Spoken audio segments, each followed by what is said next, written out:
বন্ধুরা সবাই কেমন আছো? আশা করি সবাই খুব ভালো আছো। আজকে আকাশটা পুরো একদম মেঘলা, একদম মানে কি বলবো আর, অনেকদিন থেকে বৃষ্টি হচ্ছে না। আজকে হয়তো রাতে বৃষ্টি হতে পারে।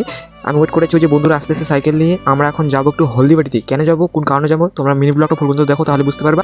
আমরা এখন আসলাম গিফটের দোকানে। সেখানে পছন্দ করতেছি সবাই কি নিবে না কি ডিসাইড করতেছে।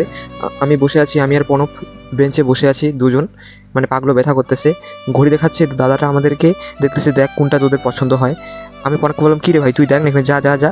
তারপরে গেল, এই যে আমি দেখো এটা কি নিয়েছি বলো তো এটা কি, যারা জানো কমেন্টে জানো। আমি বলছি এটাতে খেলে ভালো হবে, এটা চকলেট একটা। তারপর আলাদা দোকানে আসলাম, ওগুলো পছন্দ হচ্ছিল না। আমি দেখো একটু MS ধোনি হচ্ছি, ওয়াও।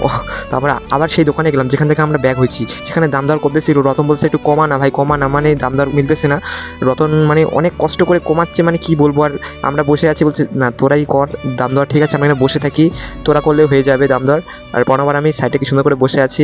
এই যে শেষমেশ আমাদের দাম দর মিলে গেলো, এখন প্যাকিং করতেছে।